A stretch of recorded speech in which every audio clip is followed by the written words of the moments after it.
the best possible manner. I really thank our I really thank our management for showing so much confidence in Faculty of Education by giving us so free hand for doing all those workshops that we were doing. This workshop is going to be the fifth workshop of our lockdown session of teaching, and all the workshop contained knowledge and experience from the most experienced people, academicians across the country. Well, to begin the workshop, firstly, I would like to present the session presenter of this workshop, who will be acting as a wheel, who will be acting as a courier to cheer up and to drive this workshop to its absolute beautiful destination of learning. With these words, I welcome Pankaj sir, the music and art and performance faculty in charge of our college, to take the workshop and begin it the way he wants. Pankaj sir, please आप आइए और workshop की शुरुआत कीजिए और आगे बढ़ाइए. Thank you everyone. This was me, Shiban, signing off. Thank you, Shivan sir. Good morning, नमस्कार, आदाब सभी को. ये बहुत बड़ा ओकेजन है आज 3 दिनों का वर्कशॉप, जो हम लोगों को अपने प्यारे प्रिंसिपल सर के आदेश, हमारी एचओडी डॉक्टर सुचिता भुइयां मैम के सहयोग, शिवान सर, सारी फैकल्टी, रितु मैम, इन सभी के सहयोग से ये 3 दिनों का अवसर मिला है, जहां हम कुछ डिफरेंट करने जा रहे हैं. मैं आपको कहने जा रहा हूं कि बिल्कुल हम ये 3 दिन अलग अलग चीज करने जा रहे हैं और कुछ ऐसा करने जा रहे हैं कि मुझे विश्वास है कि आप 3 दिन बहुत आनंद पाएंगे, बहुत एंजॉय करेंगे. लेकिन किसी भी चीज की शुरुआत मुखिया के प्यार भरे शब्दों से होना चाहिए, और इन सभी चीजों की शुरुआत से पहले मैं हमारे प्रिंसिपल आदरणीय डॉक्टर रियाज सर से अनुग्रह करूंगा, उनसे आग्रह करूंगा कि सर आप हमारे इस 3 दिन के वर्कशॉप पर अपनी थोड़ी सी प्रतिक्रिया, अपना आशीर्वाद और मार्गदर्शन हमें प्रदान करें. डॉक्टर रियाज सर. शुक्रिया पंकज साहब.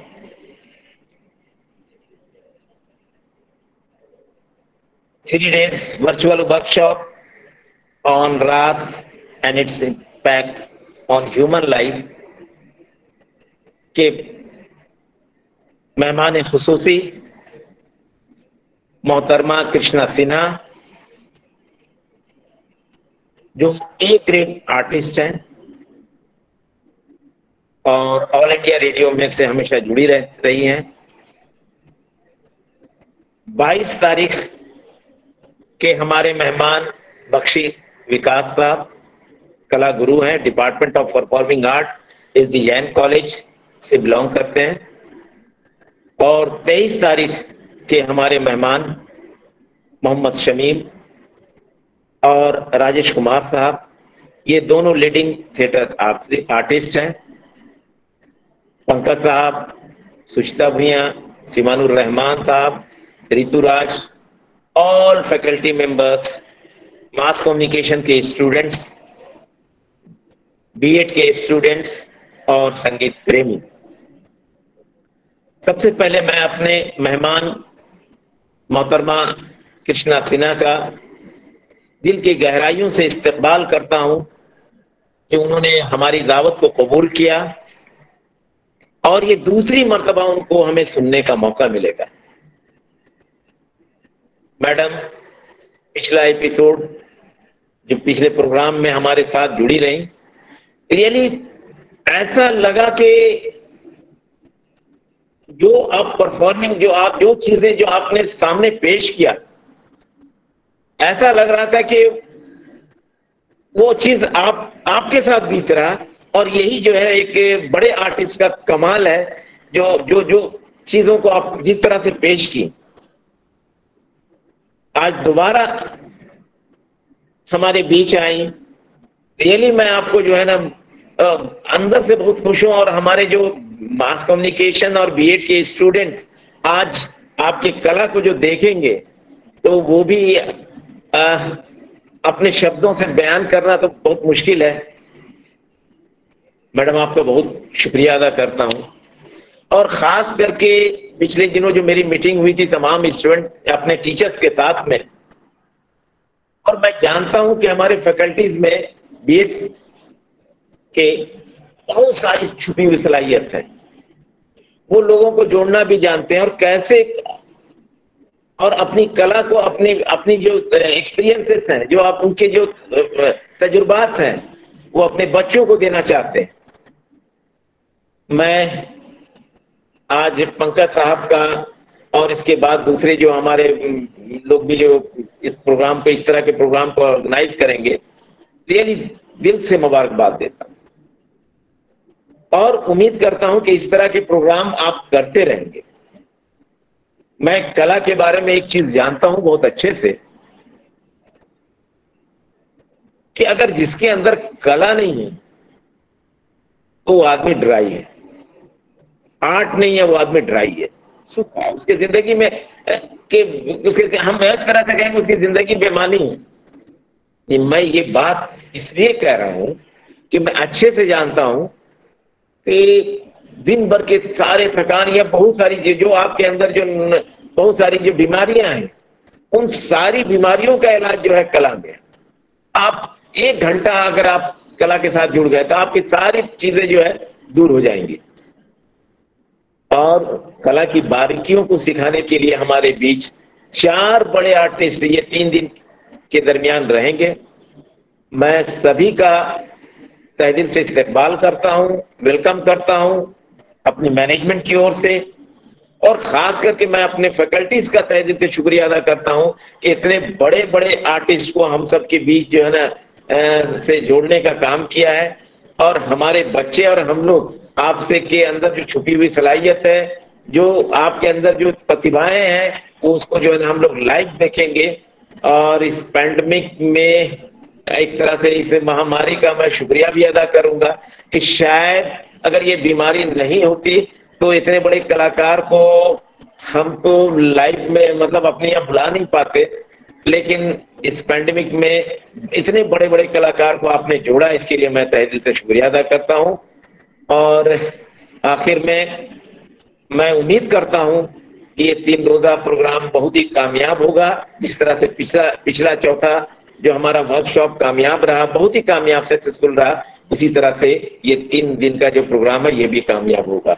और मैं सबको वंस अगेन मुबारकबाद देता हूं। शुक्रिया।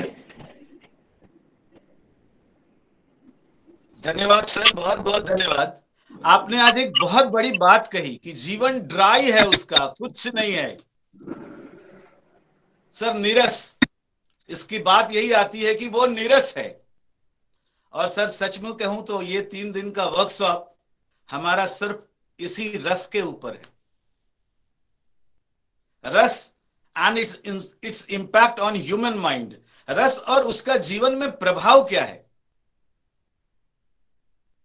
इसी बात पर 3 दिनों का ये हमारा वर्कशॉप है, जिसमें रस के विभिन्न पहलुओं को हम जानने का प्रयास करेंगे। रस जीवन में किस तरह प्रभावी होता है, रस का प्रभाव जीवन में किस तरह आता है और जीवन में इसकी उपयोगिता क्या है, इन सभी बातों की चर्चा परिचर्चा हम इन 3 दिनों में करेंगे। और ये 3 दिन मुझे पूरा विश्वास है कि आप बहुत आनंद लेंगे, बहुत एंजॉय करेंगे। और जितने भी लोग आज जुड़े हैं हमारे साथ, आज मैं आपको बताऊं कि कितना आनंद है इसका। हालांकि बख्शी विकास साहब का परफॉर्मेंस कल है, लेकिन वो आज ही हमारे साथ जुड़े हैं। वो बोले कि नहीं पंकज जी, मैं आपके इस वर्कशॉप में पहले दिन से जुड़ना चाहता हूं। कितना सुंदर इम्पैक्ट है। मास कम्युनिकेशन के जितने बच्चे, टीचर्स, सभी को बहुत बहुत उनका फिर से स्वागत है। आप इसमें आए, हमारी सारी फैकल्टीज। अब प्रश्न उठता है कि मैं एक चीज आपको कहता हूं, मैं जो बताना चाहता हूं, आप जरा सुनिए, गौर से सुनिए और फिर मैं आपसे पूछता हूं, मेरे नगपति मेरे विशाल, मेरे नगपति मेरे विशाल, साकार दिव्य गौरव विराट पौरुष के पूंजी भूत ज्वाल, मेरी जननी के हिम किरीट, मेरे भारत के दिव्य भाव। ले अंगड़ाई उठ हिले धरा कर निज विराट स्वर में मिला, तू शैल राट हुंकार भरे फट जाए कुहा भागे प्रमाण। तू मान त्याग कर सिंहनाद रे तपी आज तप का नकाब, नव युग शंख ध्वनि जगा रही, तू जाग जाग मेरे विशाल, तू जाग जाग मेरे विशाल, तू जाग जाग मेरे विशाल। मैंने ये सुनाया, क्या प्रभाव पड़ा आप पर, क्या सोच उपजी इससे? कोई भी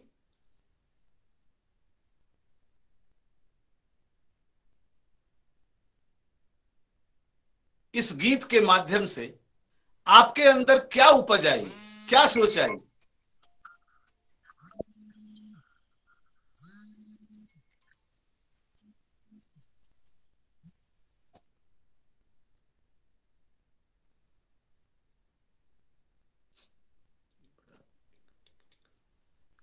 हेलो सर। हाँ हेलो। सर, इस गीत से लगा कि कुछ भी करने के लिए हिम्मत चाहिए और उसके लिए कोशिश करनी। अच्छा, और कोई? हमारे अंदर इससे एक वीरता की सोच हुई, एक वीरता का विचार उपजा, ये एक वीरता का भाव निकला। पर यह भाव कैसे निकला, यह भाव कैसे आया? अब देखिए, अब एक दूसरी चीज मैं आपको कहूं, औलाद वालों फूलो फलो, औलाद वालों फूलो फलो, भूखे गरीब की ये ही दुआ है, औलाद वालों फूलो फलो, औलाद वालों फूलो फलो। इससे क्या भाव बना? सर, करुणा का भाव।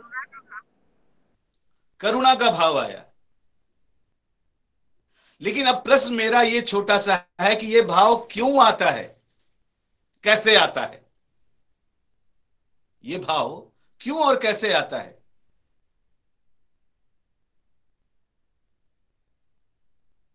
हम जब किसी परिस्थिति, परिवेश, चाहे वो श्रव्य माध्यम से हो या दृश्य माध्यम से हो, हमारे अंदर आती है, तो हमारा मस्तिष्क एक विशेष प्रकार का तरंग उत्पन्न करता है, और वही तरंगे हमें उस भाव के लिए, उस सोच के लिए, उस रस के लिए प्रेरित करती हैं, और वो एक रस बन के हमारे जीवन में आता है। लेकिन रस बनता कब है? जब हम अपनी गतिविधियों से उसको व्यक्त करते हैं। जब तक ये व्यक्त नहीं होगा तब तक रस की उत्पत्ति नहीं होगी। अर्थात मानव मस्तिष्क में उठने वाली तरंगे जब विशेष प्रकार का भाव उत्पन्न करें तो वो भाव रस बन जाता है, और इस रस की अभिव्यक्ति जरूरी है। आप किसी से बहुत प्यार करते हैं, लेकिन आपने कभी इजहार नहीं किया, कभी बातें नहीं कही, कभी कभी बताया नहीं, कभी चीजें नहीं कही, आपके हाव भाव से वो कभी दिखा नहीं, तो क्या रस की उत्पत्ति होगी? नहीं हो सकती है। आप बहुत क्रोधित हैं किसी पर, लेकिन आपकी भाव भंगिमा, आपकी अभिव्यक्ति अगर नहीं है वो, तो वो रस उत्पन्न नहीं होगा। तभी हम कहते हैं कि he is very dry person. Sir ने आज कहा कि उसका जीवन ड्राई हो जाएगा। बहुत ऐसे लोग हैं जिनको हम मजाक मजाक में कहते हैं कि यार ये बहुत नीरस आदमी है, इसके अंदर कोई रस नहीं है, अर्थात वो अपने भावों को अभिव्यक्त नहीं कर पाता है।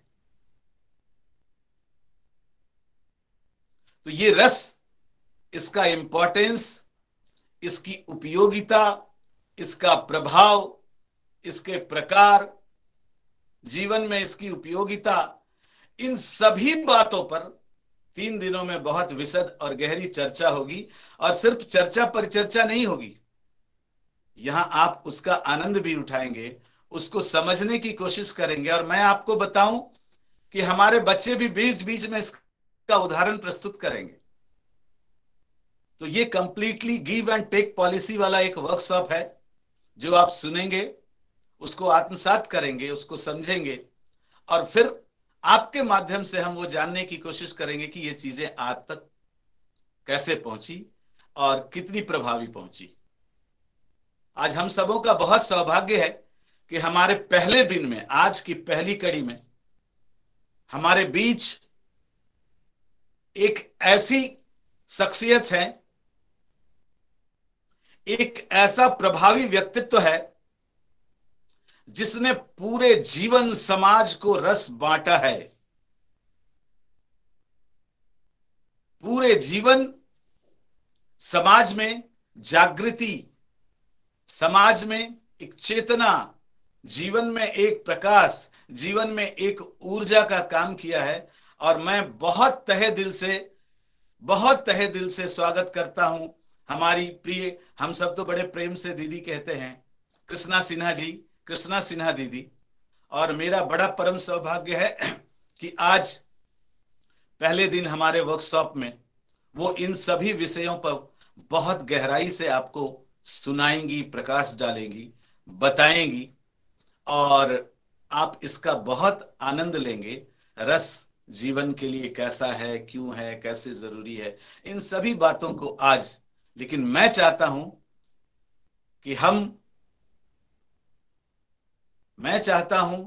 कि मैं बड़े प्रेम से, बड़े आदर के साथ आमंत्रित करूं हमारी प्यारी दीदी कृष्णा सिन्हा जी को।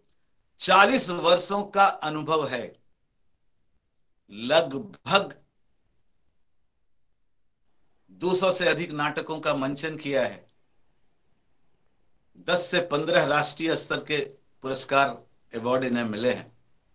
इस बड़ी शख्सियत का हमारे बीच आना हम लोगों के लिए बहुत बड़े सौभाग्य की बात है। तो दीदी, मैं आपका स्वागत करता हूं और आपसे प्रार्थना करता हूं कि जीवन में रस की क्या उपयोगिता है और अभिनय के माध्यम से हम इन रसों को किस तरह समाज तक प्रकट करते हैं, किस तरह बताते हैं, इन बातों को आप हमारे बच्चों के बीच, हमारी फैकल्टी के बीच, हम सबों के बीच रखें।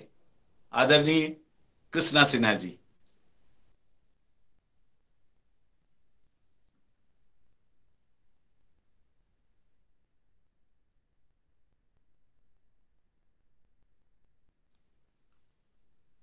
कृष्णा दी, आवाज आ रही?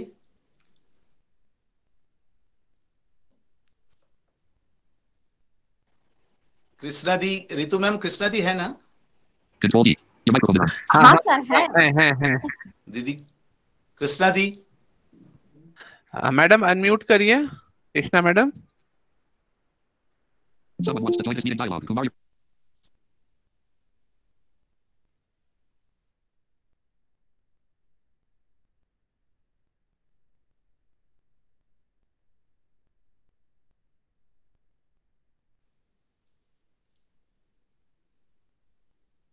आ रही आवाज दीदी?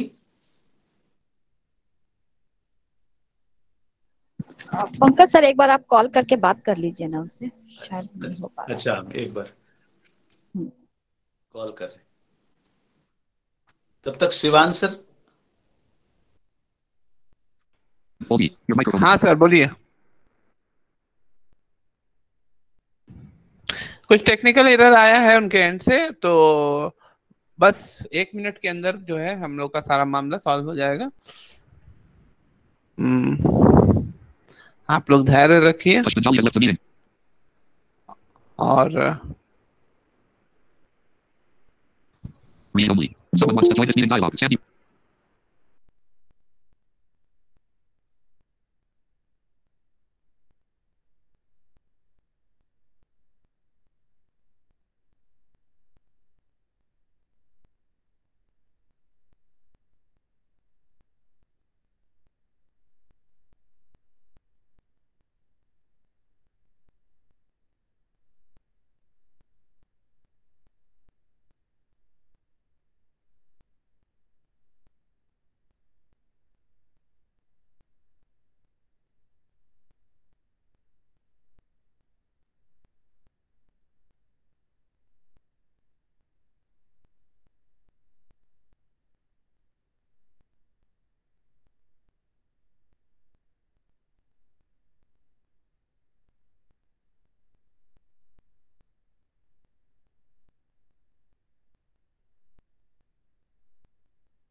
हेलो, आया? हाँ, आ गया। हाँ, आवाज आ रही है, आवाज आ रही है, आवाज आ रही है।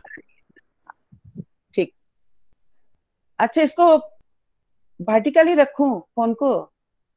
हाँ मैडम, लिटा के रखिए फोन को। ऐसे वर्टिकली करे, ऐसे ही रहे? ऐसे ही रहे, नहीं ऐसा रहे फोन? हाँ, वीडियो नहीं दिख रहा, वीडियो दिख रहा है क्या आप लोग? एकदम सही है मैडम, ठीक है। मैंने ऐसा स्ट्रेट रखे, वर्टिकली नहीं। अच्छा, हाँ ठीक है मैडम, आप जैसे भी रख। ठीक है। कृष्णा दे जी, नमस्ते नमस्ते रागिनी। हाँ, सबको नमस्कार। Who wants to join this meeting? मैं अपना बात वीडियो करूं? पूरा दिखाइए। पूरा तो डाले हुए हैं। हाँ, ये तो तुम्हारा आ गया, मेरा कहाँ आया? पूरा नहीं आ रहा, पूरा वीडियो नहीं आ रहा। हेलो, बात करूं? आ रहा है दीदी, ठीक है, फर्स्ट क्लास। गर्दन थोड़ी उनको vertically- मैडम एकदम आप- एकदम ठीक है मैडम, आप शुरू करिए, आप ठीक। शुरू करिए, एकदम ठीक है। नमस्कार। मैं सबसे पहले तहे दिल से आप सबों का शुक्रगुजार हूं, और मुझे अच्छा लग रहा है कि मैं फिर से दोबारा आई। मुझे आप लोगों ने सुनना चाहा, ये मेरे लिए गर्व की बात है, और मैं कोशिश करूंगी कि आपको जो मुझसे आशा है मैं उसको पूरी तरह निभा सकूं, ये मेरी आशा है। तो थिएटर संबंधित कुछ कहना है मुझे, खास करके रस के संबंध में। अच्छा, मैं एक बात और बोल दूं। शुरू में जो सर मेरे लिए इतना कुछ बोले, शायद रियाज सर हैं, उनको भी मैं तहे दिल से धन्यवाद कहती हूँ, आदाब कहती हूँ, नमस्कार कहती हूँ। उन्होंने मेरे बारे में बहुत अच्छी अच्छी बातें कही। मैं उसका मान रख सकूं, मैं इतना कोशिश करूंगी कि मैं इसका मान रख सकूं। पंकज ने कहा कि कुछ रस पर हम कहें। अच्छा, सुनाई दे रहा है ना मेरी बात? हाँ, पंकज ने ठीक ठीक हाँ मैडम, बिल्कुल सुनाई दे रहा है, थैंक एकदम अच्छे से सुनाई दे पंकज ने कहा कुछ रस सिद्धांत के ऊपर हम कुछ बात करें। फिर उससे पहले रस की क्या जरूरत है, रस क्या है, पहले हम ये जाने रस क्या है। उससे भी पहले अगर मुझे बात करनी है तो थिएटर संबंधित कुछ बात करनी है कि प्ले क्या है, थिएटर क्या है, नाटक क्या है, नाटक हम क्यों करते हैं।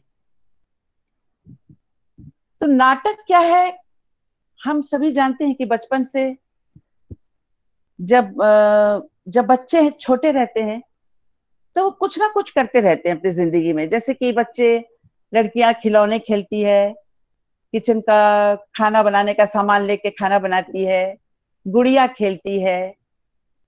इसी ढंग से लड़के क्या करते हैं, लड़के गुड़िया तो नहीं खेलते हैं, लेकिन वो इंजन बनाते हैं तो बंदूक लेके दौड़ते हैं, तो कुछ ठोक ठाक हथौड़ी से करते हैं। तो मैंने अपना अपना जो लिंग के अनुसार, स्त्री और पुरुष, इसके अनुसार वो अपना अपना खेल खेलते हैं। इसलिए ये जन्म से ही इसका बीज पड़ा हुआ है कि किसके अंदर में क्या रसबोध है। ये भी एक तरह की रस ही है। रस का विवरण थोड़ा सा और हम अच्छा से समझा सकते हैं आपको। आप रसगुल्ला बना रहे हैं, आप जिलेबी बनाए, तो जिलेबी को जब तक आप चाशनी में ना डुबोएंगे तो उसका रसास्वादन आपको पता नहीं चलेगा। रस का आस्वादन, रस का हम लोग आस्वादन करते हैं, रस को हम टेस्ट करते हैं। तो ये खाने संबंधित, भोजन संबंधित रस, तो हम सभी जानते हैं, जब तक कि चाशनी में हम जिलेबी नहीं डुबाएंगे तब तक उसका आस्वादन नहीं मिल सकता है, नहीं कर सकते हैं, उसका जो टेस्ट है हमें नहीं मिल सकता है। ठीक इसी ढंग से थिएटर, नाटक, नाटक किस चीज का हम करते हैं? नाटक का बेसिक चीज क्या है?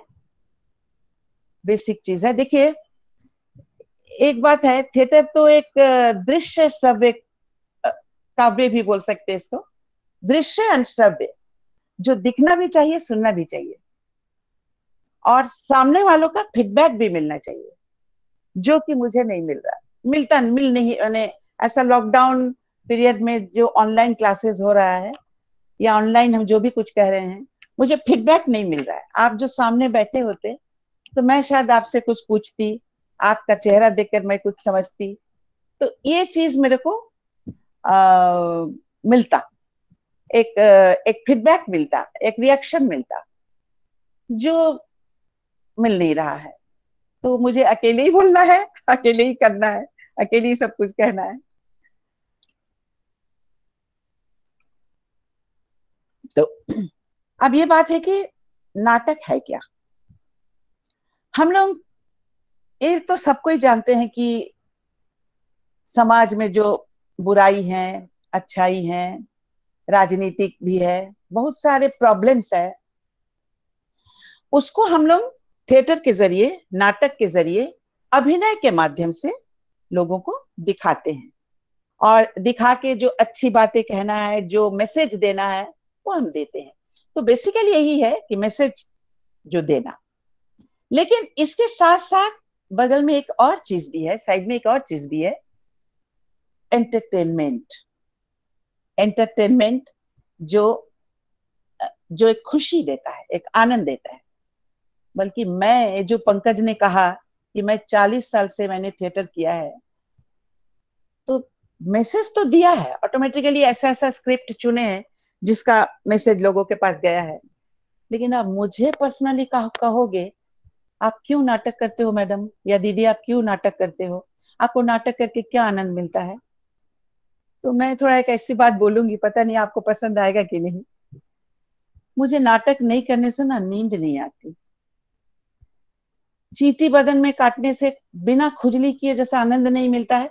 अब कितना भी सोच लीजिए, जहां चींटी काटा है या खुजली हो रहा है, आप कितना भी सोचिए कि हम इसको कुछ नहीं करेंगे, खुजली नहीं करेंगे, लेकिन आपको खुजली करना ही पड़ता है। और खुजली करके जो आनंद मिलता है, ये हम सभी जानते हैं। तो मेरे लिए भी थिएटर एक ऐसा ही चीज है। हम बिना थिएटर किए, मुझे लगता है कि मुझे बदन काट रहा है, जब तक मैं इसको इचिंग नहीं करूंगी, खुजली नहीं करूंगी, जब तक मैं एक नाटक नहीं कर लूंगी, मैं जब तक स्टेज में नहीं उतरूंगी, मुझे मजा नहीं आता है, जीवन का कुछ अधूरापन सा महसूस होता है। तो ज्यादा बात इधर नहीं करके हमको, मुझे रस पर जाना है, और जैसा कि पंकज ने कहा है, मुझे एक्टिंग करके दिखाना है। मैं थ्योरी लेकर नहीं बैठी हूँ, सीधी सी बात है, मैं थ्योरी क्लास करने नहीं बैठी हूँ। थ्योरी मैं बताऊंगी, लेकिन ज्यादातर मैं प्रैक्टिकली उसको बताऊंगी, जो मेरा पसंदीदा है। मैं प्रैक्टिकल करना ज्यादा पसंद करती हूँ। एक छोटी सी बात, एक छोटी और 2-3 बात मैं कहूंगी।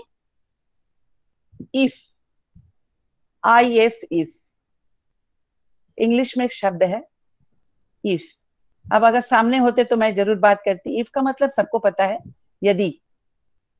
इफ माने यदि, अगर, अगर ऐसा होता, यदि ऐसा होता, यदि मैं ऐसा कर सकती। तो यह है मैजिक। इफ को मैजिक का संज्ञा मैं देती हूं। मैं नहीं, ये बड़े लोगों ने भी इस बात को कहा है। इफ है एक मैजिक शब्द। अगर ऐसा होता तो अभिनय वही है। आप अभिनय किससे लेते हैं? साहित्य कृति से लेते हैं। मतलब कहानी। अभिनय करने के लिए दो तीन चीजों की जरूरत पड़ती है। सबसे पहले जब आप अभिनय करोगे, सोचोगे, तो सबसे पहले कहाँ स्क्रिप्ट मिलेगा भाई? एक स्क्रिप्ट चाहिए। कौन सा नाटक करे, कौन सा स्क्रिप्ट करे, कौन सा अच्छा रहेगा? सबसे पहले हम लोग बैठ जाते हैं एक स्क्रिप्ट का चुनाव। तो एक स्क्रिप्ट का चुनाव करने के लिए किस चीज की जरूरत पड़ती है? साहित्य। लेकिन साहित्य पढ़ के ही तो अभिनय नहीं होता। साहित्य पढ़ लेने से अभिनय हो जाएगा? नहीं। उसको हम स्टेज पर लाएंगे, मंच पर लाएंगे। तो मंच पर उस साहित्य को लाने के लिए हमें और क्या चीजों की जरूरत पड़ती है? अभिनेता, अभिनेत्री। अभिनेता की जरूरत पड़ती है। इसके बाद ठीक है, स्क्रिप्ट का चुनाव हुआ, अभिनेत्री का चुनाव हुआ, अभिनेता का चुनाव हुआ। उसके बाद आता है डायरेक्टर। कौन इसको डायरेक्शन देगा? मूर्ति तो सभी गढ़ते हैं, लेकिन जो ए ग्रेड मूर्ति गढ़ने वाला है, उसका मूर्ति 1 लाख में बिक्री होता है। और जो थोड़ा सा साधारण मूर्ति गढ़ते हैं, थोड़ा कम तर गढ़ते हैं, उनकी मूर्ति कम दाम में बिक्री होती है। पैसे की बात मैं नहीं कह रही हूँ, मैं ये कहना चाह रही हूँ जो किनका श्रेष्ठ है। तो डायरेक्टर भी अलग अलग है। डायरेक्टर का अपना इमेज है, अपना ढंग है कहने का। तो डायरेक्टर अपना डायरेक्शन से एक नाटक को उपस्थापना करते हैं, जिसमें एक स्क्रिप्ट है, अभिनेता अभिनेत्री है, एक मंच भी है, उसके अनुसार कुछ अब ड्रेसेस भी है। अगर आप क्या बोलते हैं, ऐतिहासिक नाटक करेंगे तो उसके ड्रेसेस भी जरूरत पड़ेगी। तो खैर, इन सब ये बात फिर दूसरा किसी दिन, ये इन बातों की चर्चा कुछ कभी और। तो अब अभिनय में 3 चीज है, 3 अंग है अभिनय के: आंगिक, वाचिक, सात्विक। आंगिक माने अंग। अंग, ये जो हम हाथ हिला रहे हैं, इधर आओ, इधर आओ, अरे नहीं, अरे हाँ, हाथ, सिर्फ हाथ नहीं, शरीर, सर हिला रहे हैं, आंख हिला रहे हैं, आंखों का नहीं, मुझे ये पसंद नहीं, ये आंगिक अभिनय है ना। अरे ओहो, आप क्यों नहीं मेरी बात मान रहे हो? आंगिक अभिनय।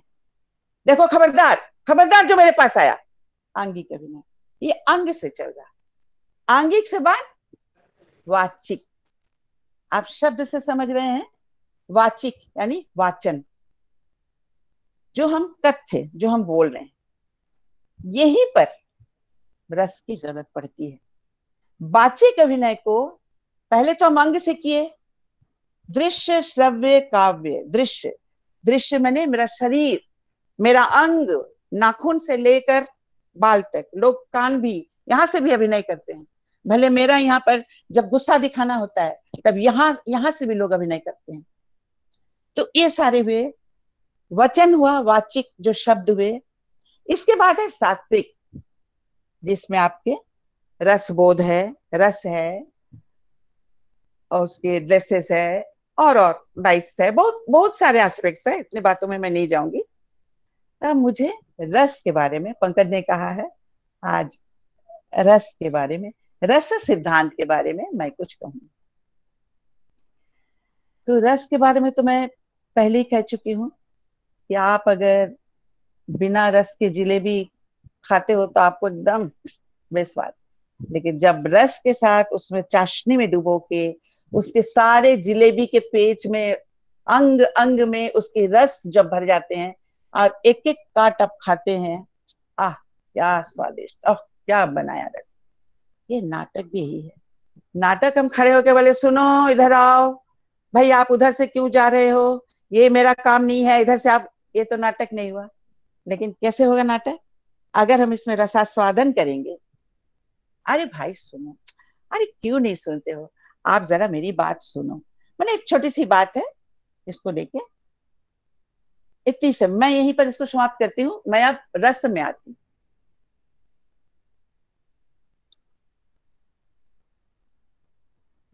यहां तक मेरे ख्याल में आपको सबको समझा सकी हूँ। रस है हमारे 9 रस है। 9 रस में श्रृंगार, करुण, अब सब है तो सभी, श्रृंगार है, करुण है, हास्य रस है, विभत्स रस है, रौद्र रस है, फिर वात्सल्य रस है, अद्भुत रस है, तरह तरह के 9 रस ऐसे है। और इसके अलावे वात्सल्य रस को बाद में जोड़ा गया है। तो आज हम सबसे पहले श्रृंगार रस पर बात करेंगे। श्रृंगार रस है क्या? श्रृंगार, जैसे शुरू में ही पंकज गाने के थ्रू वीर रस तो बता दिया, वीर भी बताया, करुण भी बताया। मैं श्रृंगार रस पर थोड़ा मैं थोड़ा पढ़ के भी बताऊंगी। पहले मैं आपको थोड़ा थियोरेटिकल बताऊंगी, उसके बाद आप लोग जो मुझसे चाह रहे हो कि मैं अभिनय करके थिएटर, थोड़ा थियोरेटिकल मैं बताऊंगी, लेकिन ज्यादा मैं अभिनय करके आपको बताऊंगी। श्रृंगार रस है प्रेमी प्रेमिका, पति पत्नी, माने एक ऑपोजिट लिंग, ऑपोजिट सेक्स, स्त्रीलिंग पुल्लिंग, स्त्री और पुरुष, ठीक है, इनका जो आपस में प्रेम संबंध है वो है श्रृंगार, श्रृंगार रस। इस प्रेम संबंध को कई लोग कई तरह से बताए हैं। मैं एक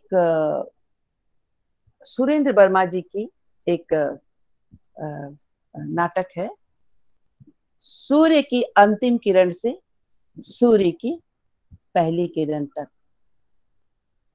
इसके स्टोरी थोड़ा सा मैं बताऊंगी। वो है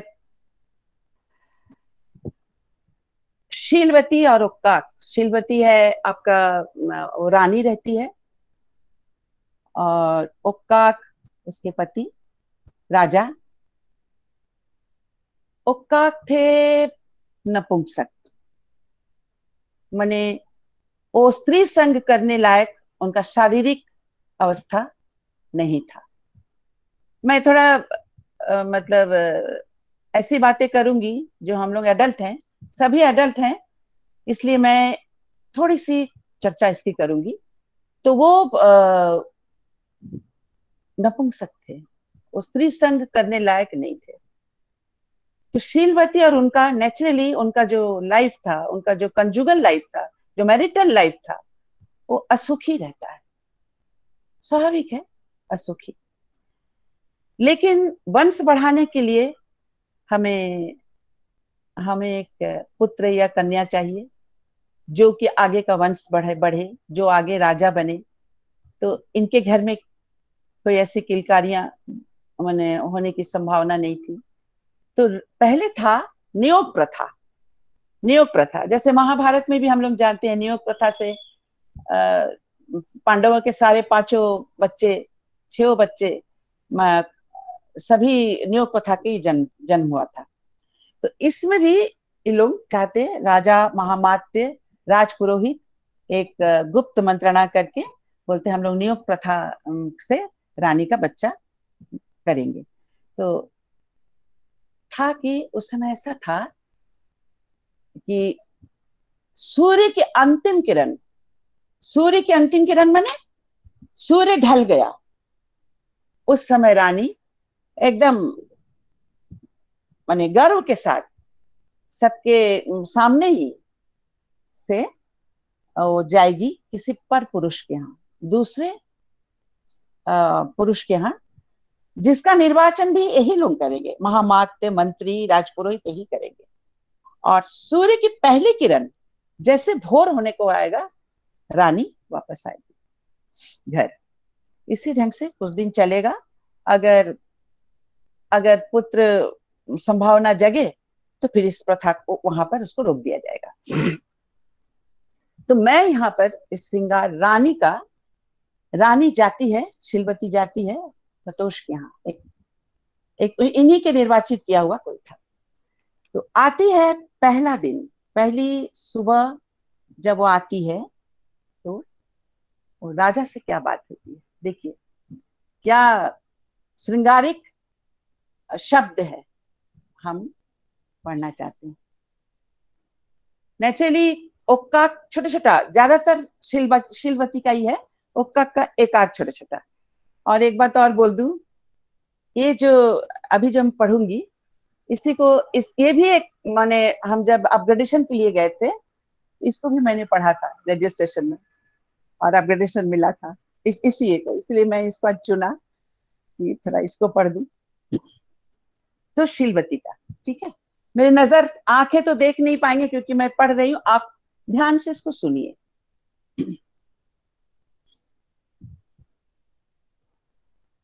रात मैंने एक और बहुत कुछ पाया तो दूसरी ओर ये भी जाना कि अब तक कितना कुछ खोया है।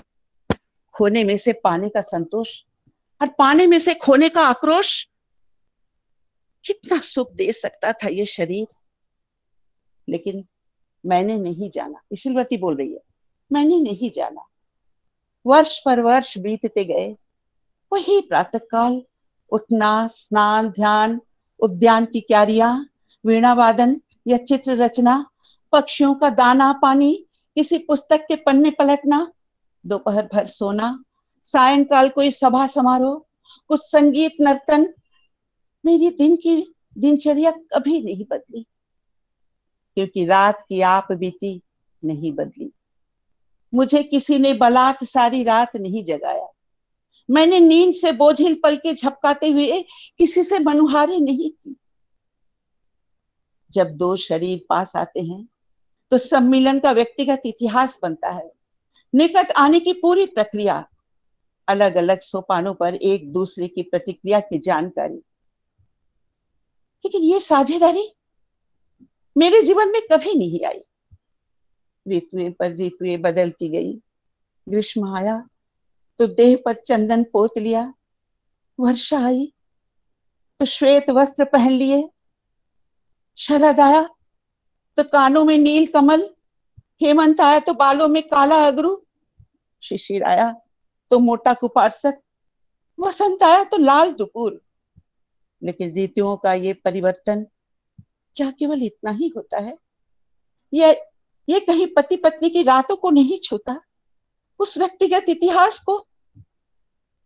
ठंडे जल से भीगे पंखे, मेघों का घनघोर गर्जन, या धान की बालों की पंक्तियां, या सारस की बोली, या जमा हुआ हिम, वसंती पवन, इनका कुछ प्रभाव नहीं पड़ता सहन कक्ष के ऊपर, वो लोग का नींद की अवधि पर, या लेटने के ढंग पर, या शैया की जगह पर?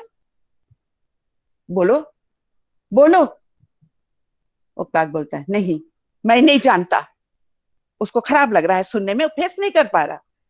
वो काक शीलवती का फेस नहीं कर पा रहा है कि शीलवती जो कुछ भी कह रही है वो सच है। मैं नहीं जानता। वो मुंह फेर लेता। शीलवती इसके सामने आती, तुम चाहो तो भी तुम नहीं जान सकते, लेकिन तुम्हारे साथ मैं भी इस जानकारी से वंचित रहूं। क्यों क्यों मैं वंचित रहूं इस जानकारी से? किस लिए? वो काक बोलता, वैवाहिक बंधन की कुछ मर्यादाएं होती है शीलवती, निभाई है मैंने। शीलवती बोलती है, निभाई है मैंने। 5 वर्षों तक मर्यादा निभाने में उतना संतोष नहीं मिला जितनी तृप्ति इस एक रात में मिली है मुझे। बोलो बोलो, मैं किसे मानूं, किसके दूं महत्व? ये चिढ़ जाता है और काक चिढ़ जाता है, शीलवती क्या करूं, बोलो तो क्या करूं? भरी गगरी की तरह छलकी छलकी जा रही हूं मैं। मुझे इतनी खुशी मुझे पहले कभी नहीं मिली। भरी गगरी की तरह छलकी छलकी जा रही हूँ। इतना सुख, इतना सहरन, इतना रोमांच, ओह, मैं मुझे मुझे कभी नहीं मिला उपकार, कभी नहीं मिला। मैं इसे बांटना चाहती हूँ, मैं इसे किसी से बांटना चाहती हूँ, अपना उल्लास किसी पर छलकाना चाहती हूँ। क्या करूं, किसे सुनाऊं?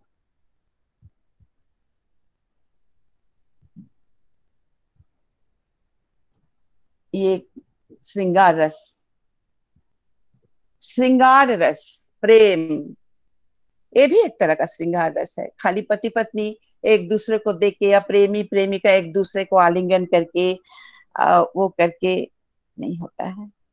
लेकिन हाँ, श्रृंगार रस में क्या चाहिए? दो तीन चीज हमें चाहिए। पहले मैं पढ़ी, अब मैं बताती हूँ। श्रृंगार रस के लिए दो दो सब्जेक्ट चाहिए, दो ऑब्जेक्ट सब्जेक्ट जो बोलो। एक तरफ प्रेमी, दूसरा तरफ प्रेमिका, एक दूसरे को आंखें में आंखें डालकर बात करना, वो एक है। तो बात करने में तो लजाएगा, सबसे पहले जब भेंट होती है तो आंखें नीचे, लज्जावनत। और इसको हवा देने वाला कौन है? पारिपार्श्विक एम्बियंस, पारिपार्श्विक परिस्थिति। मान लीजिए प्रेमी प्रेमिका एक मैदान के बीच में खड़ा है, तो वहां तो वो भावना, वो श्रृंगार रस नहीं आएगा, आएगा कम। लेकिन यही जब चारों तरफ वन वाटिका हो, पुष्प वाटिका हो, चारों तरफ माने पक्षियां किलकारियां कर रही हैं, चहक रही है, एक तरफ झरना है, एक तरफ कोकिल बोल रही है, तो ये क्या हुआ? ये क्या हुआ? एम्बियंस हुआ है ना, एक तरह से परिस्थिति तैयार होना। उसके बाद एक दूसरे को छूना, एक दूसरे को स्पर्श करना, एक दूसरे के नजरों में नजर डालकर प्रेम निवेदन करना, ये है श्रृंगार रस। तो श्रृंगार रस का जो मैंने अभी पढ़ा, इसमें और भी बहुत सारे हैं जो मैंने थोड़ा एडिट कर दिया, थोड़ा और था, थोड़ा सा और उसमें गुंजाइश थी, मैंने और अच्छा लगता आप लोगों को, लेकिन पता नहीं कैसे बाकी लोग भी हैं, इसे हम उसको थोड़ा एडिट कर दिए। इसको मैं पढ़ी थी रेडियो स्टेशन में। अच्छा, अब आते हैं करुण रस। करुण रस भी मैंने चुना है। करुण रस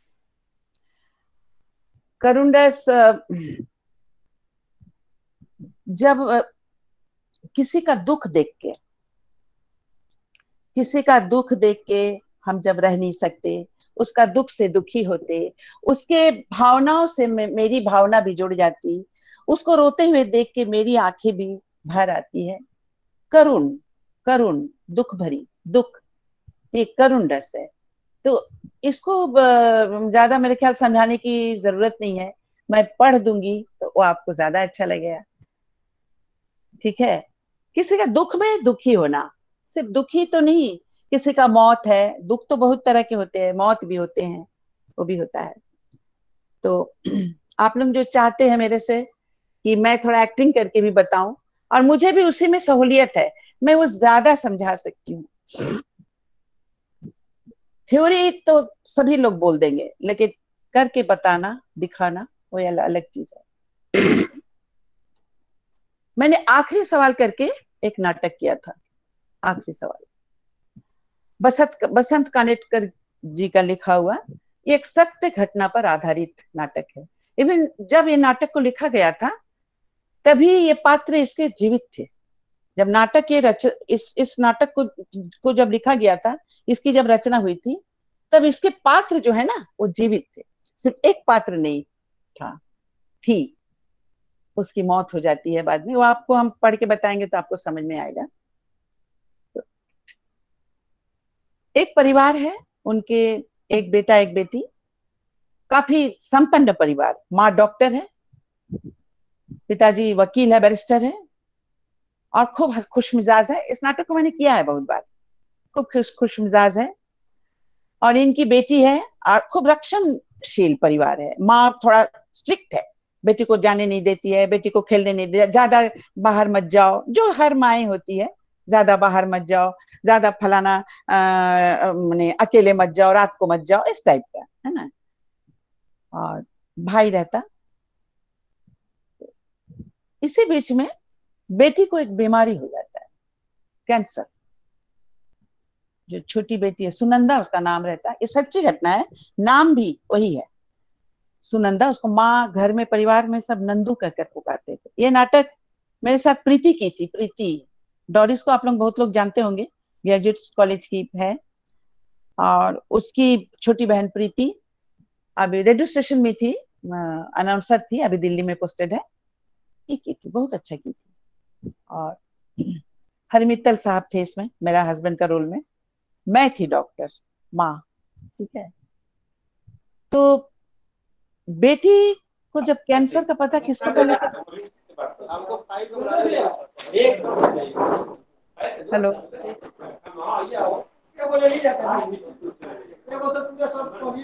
बातें हो रही है, म्यूट करिए। किसी का हाँ बातें हो रही, ठीक है, बंद हो गया। तो बेटी, माँ चूंकि डॉक्टर है इसलिए माँ को बेटी का बीमारी का पता चल जाता है, लेकिन माँ किसी को नहीं बताती है, छुपा के रखती है। बेटी को धीरे धीरे कैंसर का, ब्रेन ब्रेन ब्रेन कैंसर होता है, ब्रेन ट्यूमर, धीरे धीरे बाल झड़ने लगता, जो होता है ना मेडिसिन चढ़ाने से ब्लड बाल झड़ने लग जाता है। उसकी आंखें भी टेढ़ी हो गई, आज जो ना भैंगी हो गई, भैंगी जिसको बोलते हैं, उसकी आंखें भी भैंगी हो गई। चश्मा उसको पहनाए जाने लगा। तो इसके पहले स्टेज में जब आंखें भैंगी नहीं होने लगी, नहीं था, तो माँ उसको छोड़ने लगी, जाओ खेलने जाओ। पापा भाई गुस्सा करने लगे, तुम तो बेटी को इतना छोड़ती नहीं थी, क्यों छोड़ती हो? नहीं नहीं, खेलने दो, खेलने दो, जी लेने दो इसका जीवन। लेकिन बोलती किसी को नहीं थी माँ, ठीक है। तो ये अब धीरे धीरे मैं उस पोर्शन में आ रही हूँ। एक समय आता है,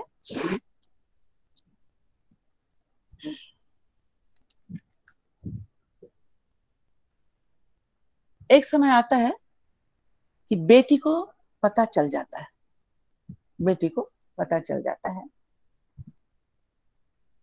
तो माँ को माँ बेटी का संवाद है, ठीक है।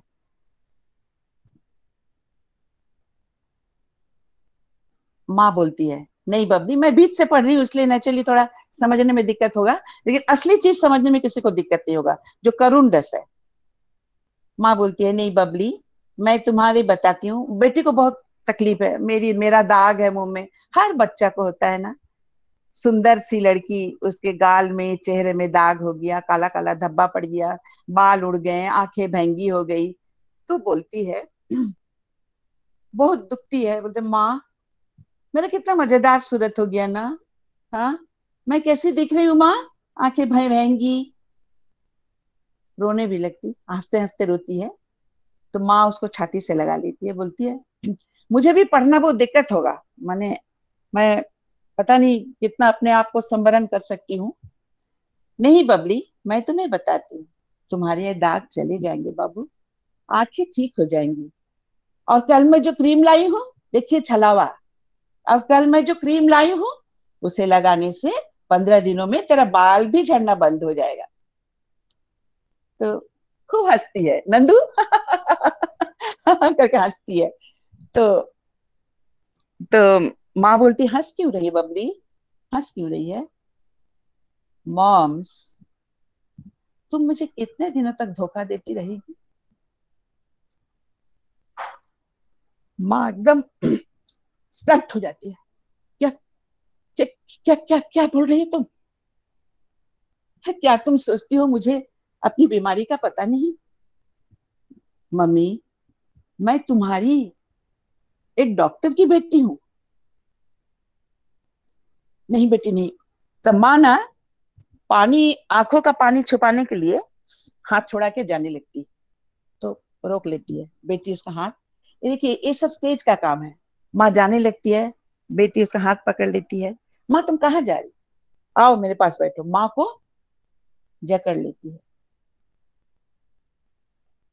क्या तुम सोचती हो, हाँ नहीं नहीं बेटी, मैं अभी आई बोल के माँ जाने लगती, तब माँ का हाथ रोक लेती है। नहीं मम्मी, मैं जानती हूँ तुम बाथरूम में जाकर रोगी। रोने के लिए तुम्हारे पास बस वही एक जगह है। बैठो यहाँ, मेरे पास बैठो, मेरे पास बैठो, मेरे कंधे में सिर रखो। आज थोड़ी देर के लिए मैं तुम्हारी माँ बनूंगी। मुक्ता, माँ का नाम होता है मुक्ता, डॉक्टर का नाम। माँ को कंधे में लगा लेती है, बोलती है मम्मी अब तुम मेरी बात सुनो, अब मैं तुम्हारी माँ हूं, अब तुम मेरी बेटी हो। देखो, मैं मौत से बिल्कुल नहीं घबराती, इसमें क्या है। देखो, मैच खेलते समय क्या हम लोग आउट नहीं होते, पर स्पिरिट का हक होते हैं। मम्मी, मैंने निश्चय किया है कि अंत तक आनंदी रहूंगी, मैं सब कुछ सहूंगी। पर देखो, तुम लोग कभी मत रोना, तुम लोग यानी सिर्फ तुम, क्योंकि और किसी को कुछ मालूम नहीं है, मैं जानती हूँ। देखो, पापा को तो बिल्कुल पता नहीं चलना चाहिए, समझी। मत रो मेरी अच्छी मम्मी। देखो, तुम जो बोलोगी मैं वही करूंगी, जहां कहोगी मैं चलूंगी। टाटा मेमोरियल कहोगी मैं वहां चलूंगी, शनि के मंदिर कहोगी मैं वहां चलूंगी। जिससे तुम्हें संतोष होगा मैं सब करूंगी, चुपचाप करूंगी मॉम्स। पर मुझे तुम एक वचन दो, इसके आगे तुम कभी आंख में पानी नहीं लाओगी, कभी चेहरा उदास नहीं करोगी। ये वचन दो मॉम्स। बोल के माँ को सहलाती है। मॉम्स, अब अब तुम फिर से मेरी मम्मी बन जाओ। अब तक मैं तुम्हारी मॉम्स थी ना, हाँ, अब तुम मेरी फिर मम्मी बन जाओ। और मेरी आखिरी बात सुनो। माँ की छाती पर लुट लुट के बोलती है बच्चे की तरह, मम्मी मैं मौत से नहीं डरती, सच कहती हूँ मम्मी, मैं मौत से नहीं डरती। लेकिन मैं चाहे जितनी वेदनाएं सहूंगी, मुंह से उफ तक नहीं करूंगी मम्मी। पर ये बाल झड़ना, ये दृष्टि चले जाना, ये आंखें का बहंगी हो जाना, ये कुरूपता, ये कुरूपता मुझसे सहन नहीं होती मम्मी, ये कुरूपता मुझसे सहन नहीं होती। इस प्रकार कुरूप होने से मुझे जाने दो माँ, मुझे जाने दो, मुझे जाने दो।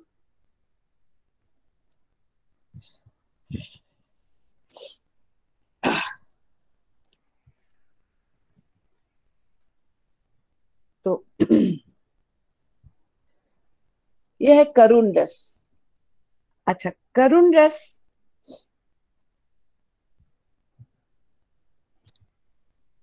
अब मैं आपसे एक बात पूछूंगी, किसी से भी, आप कोई भी जवाब दीजिएगा मुझे। हाँ, करुण रस आपको कैसा लगा, अच्छा लगा? इसमें आप बहुत कष्ट पा रही हैं, या आपको लास्ट एसेंस इसका क्या मिला, लास्ट फ्लेवर, आनंद मिला या दुख मिला? लास्ट फ्लेवर कि कोई हमको जवाब थोड़ा दीजिए। सर उसमें हम दुख मिला। और कोई? दुख मिला मतलब आप इस दुख को लेके घर जाएंगी या मेरी प्रशंसा नहीं करेंगी? वाह, क्या क्या एक्टिंग हुआ। मैं कुछ बोलूं मैम? मैं कुछ बोलूं मैम? हाँ बोलिए ना मैम। पेन, दर्द। मैम आपकी आवाज में मतलब एक दर्द था और एक्टिंग माइंड ब्लोइंग था मैम। मतलब ऐसा लगा जैसे हम स्टेज पे बैठे हैं और वो परफॉर्मेंस देख रहे हैं। आपके चेहरे से हर एक भाव क्लियरली पता चल रहा था मैम, कि कैसे दुख में एक माँ अपनी बेटी को सहानुभूति देती है, उसको जिंदगी जीने का एक नई ये चाह दिखा रही है, और बेटी कैसे अपनी माँ को संभाल रही है। तो पूरा आपके फेस से, आपके एक्सप्रेशन से, आपके बोली से वो चीज झलक रही थी कि कैसे माँ बेटी के बीच के तकलीफ को बांट रही है और एक दूसरे को जिंदगी के लिए और आने वाले जीवन के लिए साथ देना चाहती है, मतलब वो जीना चाहती है और उस चीज में वो साथ दे रही है। और एक्टिंग और परफॉर्मेंस तो माइंड ब्लोइंग मैम। हाँ, तो अब मैं एक बात कहूंगी, सुनिए, एक बात कहूंगी। एक्चुअली ये जो थिएटर में जो रस का जो सिद्धांत है, रस स्थित सिद्धांत में इस करुण रस को भी आनंद रस ही, एक तरह से इसका फ्लेवर आनंद रस है। अब क्यों आनंद रस है? इसलिए कि आप, वाह कितना, देखिए आंखों के सामने जो हुआ तो अभिनय हुआ ना, आना और जाना। मैं एक कैरेक्टर में आई और तुरंत फिर चली गई। देखिए मेरा आप कुछ नहीं है, अभी अभी मेरे चेहरे में, मेरा बोली चाली में किसी तरह का कोई भी मैंने इफेक्ट अभी अभी नहीं। थोड़ा आंख में पानी उनी है तो पोंछ लिए। मैं उस समय थी, फिर उससे बाहर निकल आई। ये थिएटर, ये जीवन नहीं है। अगर मृत्यु होता ना, अगर ये जीवन से संबंधित होता तो शायद आप बहुत द्रवित हो जाती, मैंने आप माने बेहाल हो जाती। अगर आपके सामने, आपके परिवार के साथ, आपकी बहन के साथ, आपके किसी के साथ भी ये घटना अगर घटित होती तो आप उबर नहीं पाते इससे। जब तक वो लड़की जीवित रहती, उसके बाद भी आप उबर नहीं पाते, उस तक तो उबर नहीं पाते। लेकिन देखिए थिएटर में कितना मजा है।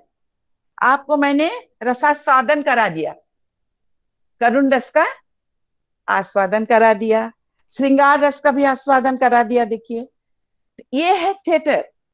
थिएटर में हर रस को हम लोग इस ढंग से, हम माने कोई भी अभिनेता अभिनेत्री इस ढंग से उसको जीते हैं कि आपको भी उसमें लपेटते हैं, लेकिन फिर तुरंत आपसे विच्छिन्न भी हो जाते हैं। आप उसके बाद फिर चिप्स भी मंगा के खाते हो। क्या दुख होकर फिर दुखी होकर चिप्स नहीं खाते हो? बाबा रे कितना कष्ट है ना, लड़की का कितना कष्ट है ना। बाबा आज हम कुछ नहीं खाएंगे, आइसक्रीम भी नहीं खाएंगे, चिप्स भी नहीं खाएंगे। अब कोई आपका बेटा या हस्बैंड चिप्स लाया होगा कोई, तब ना बाबा ना, बहुत हम मतलब तब तुम आप रो रहे हो, आपको चिप्स नहीं खाना है, आइसक्रीम नहीं खाना है, ऐसा तो नहीं। इसमें आप आनंद लिए। क्या अभिनय, क्या सुंदर नाटक, क्या जीवंतता। तो ये है रस का एक इफेक्ट, ये भी एक इफेक्ट है रस का। और पंकज हमको समय बताना, और कितना ये थोड़ा सा अंधा युग ऋतु से भी मैम पढ़ कितना दे। समय हुआ? है ऋतु मैम समय बताओ। सर बोलिए। अभी कितना? 12:30 के पार हो गया है सर। वैसे तो 11:30 से मतलब था ये 1 घंटे का, लेकिन आप कंटिन्यू कीजिए मैम। अच्छा तो एक आध रस का और मैं जी बता देती हूँ। जी जी, रस एक तो आध और रस है, और बता दीजिए। एक आध रस और जी बताती हूँ। ठीक, जी जी। मैं फिर अंधा युग ले रही हूँ। अंधा युग में उस दिन गांधारी पढ़ी थी, लेकिन मैं गांधारी आज नहीं पढ़ूंगी। कहोगे तो आप लोग अगर रिक्वेस्ट करेंगे तो पढ़ दूंगी, लेकिन गांधारी आज मैं नहीं पढ़ूंगी। मैं आज अश्वत्थामा पढ़ूंगी। विभत्स रस, रौद्र रस। रौद्र मने क्रोध।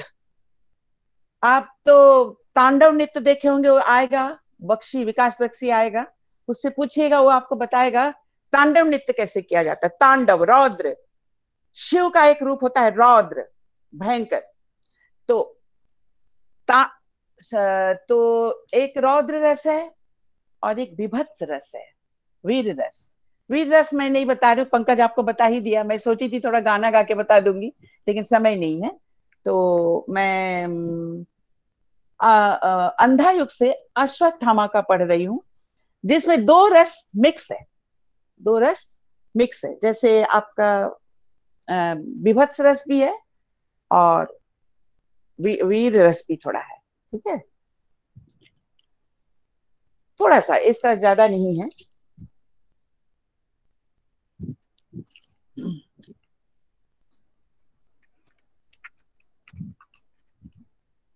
कहाँ चला गया? दीदी मोबाइल थोड़ा सा नीचे करिए ना, चेहरा आधा आ रहा है। हाँ ये बात, अब फर्स्ट क्लास फर्स्ट क्लास। ओ घसक गया था, घसक गया था। ठीक है बाबू, देखो तो अब ठीक है। हाँ एकदम ठीक, ठीक है जी, एकदम हाँ ठीक है। हाँ, ये अभी ज्यादा ठीक है। अच्छा, अश्वत्थामा आपको सबको पता है। ये अंधा युग 18वें दिन के युद्ध का, लास्ट दिन का परिदृश्य है, जिसमें हम उस बार पढ़े थे गांधारी दुर्योधन का गलित क्या बोलेंगे, छत विक्षत उसका शरीर देखकर गांधारी खूब उद्वेलित हो जाती है और कृष्ण को साथ देती है। उसमें भी आपका वो क्रोध था, क्रोध था।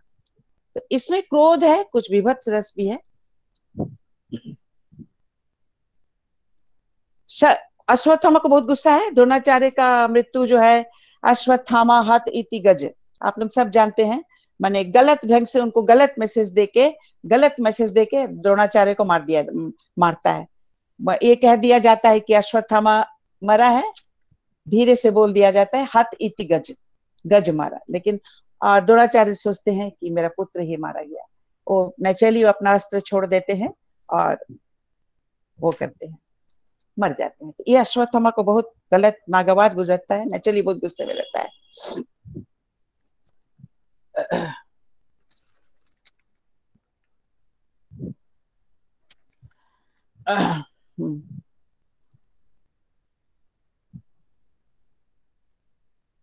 शंकर की दैवी अशी, इस संजय बता रहा है इसको। अच्छा एक मिनट, हाँ एक मिनट का थोड़ा सा हमको छूट गया, कहाँ हम देखे थे, जो कागज देके रखे थे सब इधर उधर हो गया थोड़ा।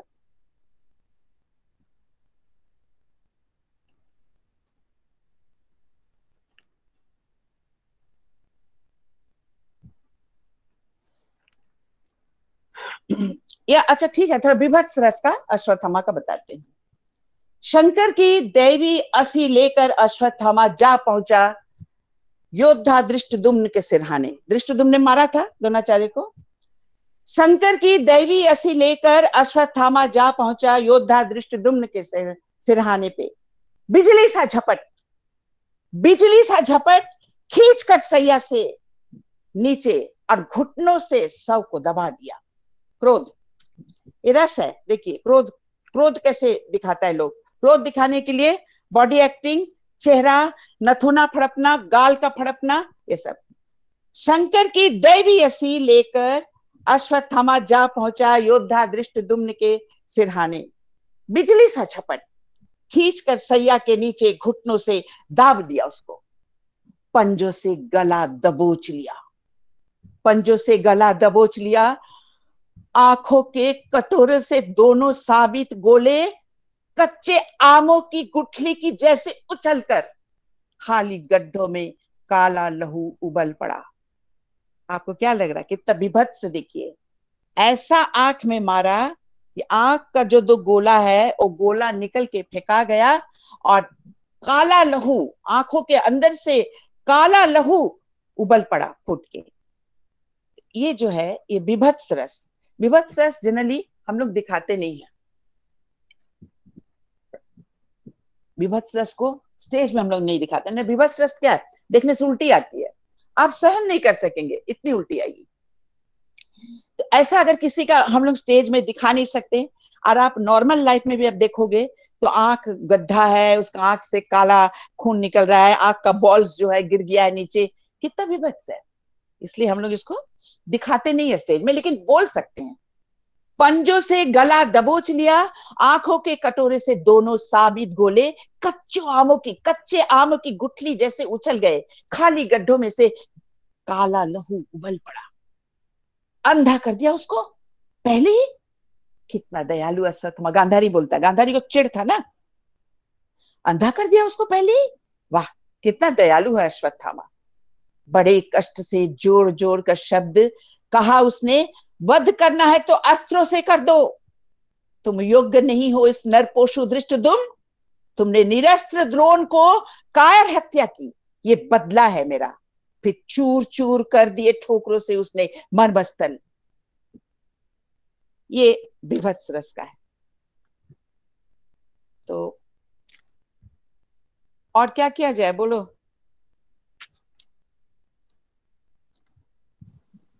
रितु मैम बता, छोड़ दिया जाए या और कुछ बोले, और कुछ ले पोर्शन। मैम एक्चुअली फिर बच्चों के क्लासेस वगैरह भी हैं, सारा शेड्यूल। मैम सिर्फ एक हास्य रस पे थोड़ा बता दीजिए ना मैम। हाँ बताइए। आप बता दीजिए थोड़ा हास्य रस का। ओ हास्य रस का, अच्छा हास्य रस देखिए, हास्य रस ना, हास्य रस सबसे कठिन रस है। हमको लगता है सभी रस से सभी रस ठीक है, लेकिन हास्य रस थोड़ा कठिन होता है।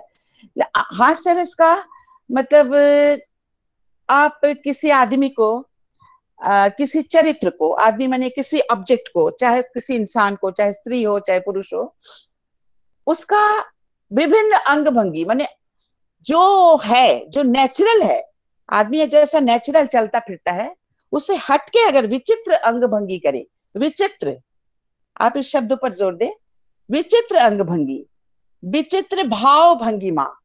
तो विचित्र भाव भंगिमा जिसमें आपको हंसी आ जाए। जैसे अभी मैं चश्मा खोल लूं, आपको अगर मैं ऐसा करूं, आपको दिख रहा है ना मेरा चेहरा? देखिए मैं अगर ऐसा करूं, कैसे लग रहा है आपको? हंसी आई? Yes ma'am. कैसा भंगी कर दिए, जैसे केस्टो मुखर्जी था, करो।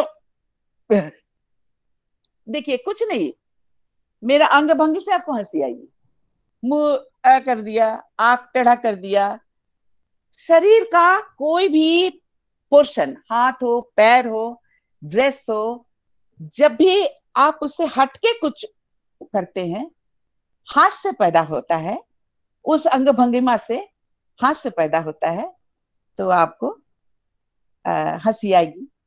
तो आज हमने शमीम को बुलाया था, तो थोड़ा वो अच्छा करता है, हास्य वगैरह अच्छा करता है। हम जैसे करुण, श्रृंगार रस, ये सब कर सकते हैं। हास्य रस भी मैं ही दिखाती हूँ, लेकिन वो थोड़ा उछल कूद अच्छा कर लेता है।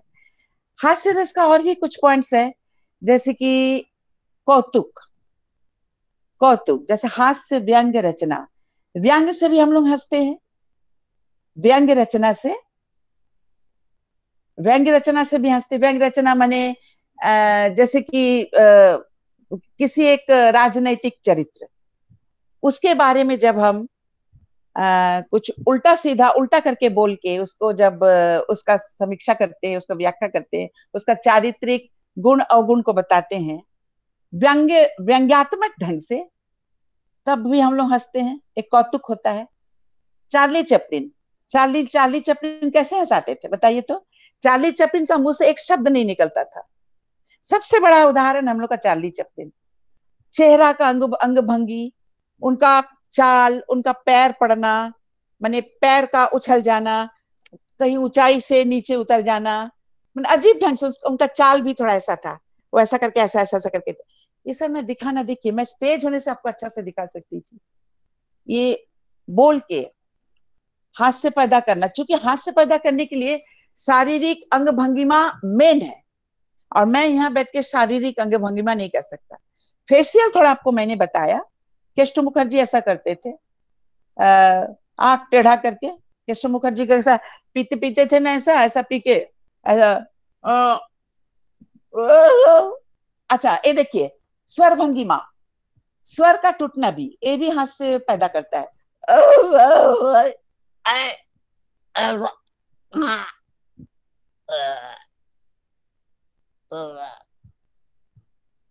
आपको हंसी आएगी? देखिए हम चेहरा कैसा किए, आप हंस भी रहे होंगे उधर। जॉनी वॉकर हुआ है। Yes ma'am. तो स्टेज होने से और मजा आता है, स्टेज में हम शरीर उरीर थोड़ा फेंक फाक के दिखाते हैं आपको। ये है हास्य रस। हास्य का बहुत एस्पेक्ट है, कौतुक है, द्वर्थक है, द्वर्थक भी है, लोग हंसते हैं द्वर्थक बोली से भी, कुछ बोले और उसका अर्थ कुछ और निकला, लोग उसमें भी हंसते हैं व्यंग्यात्मक रचना से। अच्छा हंसी का और भी है, हंसी का तरीका कितना है। एक हंसी है स्मिथ हंसी, देखिए प्रकार बता देती हूँ। स्मिथ हंसी माने स्माइलिंग, तब बैठे हैं, यह है स्माइलिंग, देखिए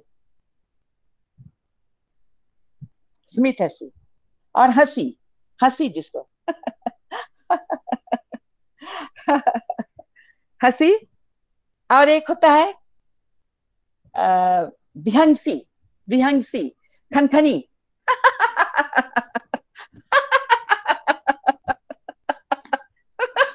खनखनी। एक होता है अट्टहास। अति हंसी राक्षस लोग हंसता है, राक्षस दानव, माने इस चीज को दिखाने के लिए, भयंकर किसी को दिखाने के लिए हा हा हा हा हा हा हा हा हा, ये भी हंसी। तो हंसी के भी कई प्रकार है, कई प्रकार है। ये है, समय रहता तो थोड़ा और इस पर, लेकिन स्टेज होने से और अच्छा। हमको यहाँ बैठ के खाली आप इतना ही मेरा देख पा रहे हो ना। दीदी लॉकडाउन खुलेगा तो आपको हम लोग कॉलेज लेके आएंगे और नहीं बाबा पूरा देखेंगे। तो हंसी पसंद आया? किसने पूछा था भाई? बहुत बहुत यस मैम, हाँ अच्छा, थैंक यू सो हाँ, बहुत खनखनी हंसी, एकदम ऐसा हंसो, खुल के हंसा। जी thank you so much ma'am, super ma'am, awesome. Thank you आप लोगों ने मुझे बुलाया, इतना आदर मान दिया, सम्मान दिया। कैसा रहा रागिनी? पंकज कैसा रहा? जी दीदी, वही मैं कह रहा हूं कि आज वर्कशॉप के पहले दिन कृष्णा दी ने इतनी अच्छी समा बांधी, इतना सुंदर समा बनाया। और जीवन में रस, हम लोगों ने जो चैप्टर रखा था रस और जीवन में इसका प्रभाव, तो रस के प्रभाव को लाइवली अभी हम लोगों ने देखा कि उधर से वो अभिनय कर रही हैं, एक रस का सृजन कर रही हैं, और वो रस किस तरह हमें प्रभावित करता है, किस तरह हम पर अपना इम्पैक्ट डालता है। और जीवन में रस बहुत जरूरी है, और रस मानव जीवन या कहें पूरी प्रकृति का आधार है। बिल्कुल आधारित तो है, बिना रस के जीवन कैसा? बिना रस के जीवन का, प्रकृति का, संपूर्ण सृष्टि का कोई मायने नहीं रखता है बिना रस का। तो ये बहुत अच्छा अवसर मिला, बहुत सुंदर आज हम मैं गाना भी, वीर रस का गाना भी तो तुमने गा दिया, मैंने उस समय सिर्फ आपको रस तक लाने के लिए एक छोटा सा आयाम किया था कि आज हम लोग क्या करने जा रहे हैं, किस विषय पे आज की परिचर्चा है, या ये वर्कशॉप किस विषय पे आज हम आयोजित किए हैं। तो ये एक बहुत सुंदर, बहुत ही परिष्कृत और बहुत ही इफेक्टिव सेशन था। मुझे उम्मीद है कि आप सबों ने बहुत आनंद लिया होगा, बहुत आनंद लिया होगा। और मैं आपको ये भी बताऊं कि कल का सेशन भी हमारा बहुत इंटरेस्टिंग है। कल हम डांस के माध्यम से, आज तो हमने अभिनय के माध्यम से अलग विकास आएगा ना, आनंद लिया है। जी, कल हम बहुत लोगों अच्छा के बीच, हमको बहुत पसंद है उसका डांस। जी कल हम लोगों के बीच बक्सी विकास जी बिहार से रहेंगे साथ में, और वो अभिनय के नृत्य के माध्यम से सारी चीजों को, अलग अलग रसों को, बहुत भावों को आपके बीच लेके आएंगे। तो मुझे उम्मीद है कि आप कथक भी आपको देखने मिलेगा, और कथक के साथ साथ रस का भी आनंद मिलेगा। मैं रितु दी हैं? हाँ। हेलो रितु दी,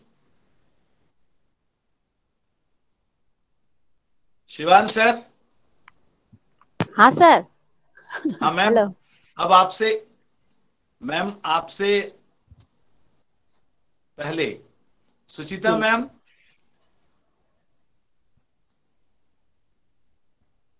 सुचिता मैम है शायद, मैडम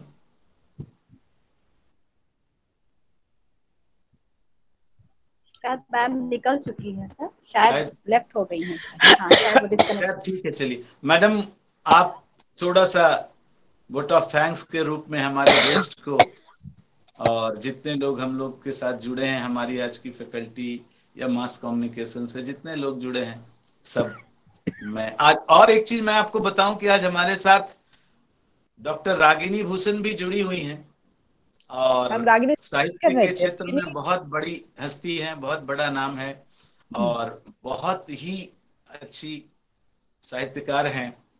और बड़ी बहन रागिनी को मैं कल बोली थी ऐसा मेरा है, तो मैं देखूंगी। बहुत बहुत अच्छा लगा, उनका भी बहुत बहुत अभिनंदन, बहुत बहुत थैंक यू दीदी, आप जुड़ी। और रितु दी, आप थोड़ा सा वोट ऑफ थैंक्स आज के लिए। जी सर। हाँ पंकज सर। हाँ शिवान सर आ गए सर। हाँ हाँ, अरे मेरा असल में अनम्यूट नहीं हो रहा था। अच्छा कोई बात नहीं रितु दी, कोई दिक्कत नहीं, आप सुनिए ना सर, प्रोग्राम तो बहुत अच्छा रहा जी, बहुत बढ़िया प्रोग्राम रहा। और कल भी हमारी उम्मीद यही है कि सारे लोग इसी तरह से जोश के साथ जुड़ेंगे। और मैं चाहूंगा कि हमारे जो रिसोर्स पर्सन आज की थी कृष्णा मैडम, कल आप भी मैडम जुड़िएगा। और क्योंकि हमारा वर्कशॉप का जो 3rd डे होगा उसमें हम लोग एक छोटा सा वैलिडिटरी फंक्शन रखेंगे जो कि सेरेमनी के हिसाब से होगा, तो आप भी रहिएगा मैम। ओके, थैंक यू, और कोशिश आज के लिए करूंगी। बहुत बहुत मुबारक हो मैडम आपको। बहुत Thank अच्छा you. आपने जो पठन किया, पढ़ करके जो आपने उसको इनैक्ट किया, बहुत अच्छा था वो, जबरदस्त था ma'am. Thank you so much. Thank you all the participants. Thank you Pankaj sir. चल लेफ्ट करते हैं, हाँ लेफ्ट कर रहे हैं। Okay okay ma'am. Thank you हाँ Pankaj sir, thank you Pankaj sir. Thank you sir, बहुत थैंक अच्छा रहा पंकज सर, आपने शुरुआत में तो एकदम जमा दिया, जबरदस्त, very good. You sir, thank you बहुत थैंक यू अच्छा रहा। Thank you sir, thank you. कल मिलते हैं फिर 11:15 में। जी जी, okay okay sir, thank you. Okay sir, thank you Krishna madam. हाँ sir, thank you thank you. Sorry अरे कोई, faculty, thank you sir. Ritu दी, थैंक्स। रितु हाँ दी, हाँ बोलिए। रितु दी, हाँ कॉल बोलिए कीजिए ना। ना थोड़ा सा मीटिंग के बाद अच्छा कॉल में बात करते हैं। जय अच्छा मैडम, ऋतु के बाद कॉल क्यों करवाती हैं सबसे? कल स्नेहा से, आज ऋतु दी से। कल तुम्हारे पास कुछ भी कुछ आएगा। बात रहता है, फिर कल आपसे बात करेंगे, कल आपसे बात करेंगे।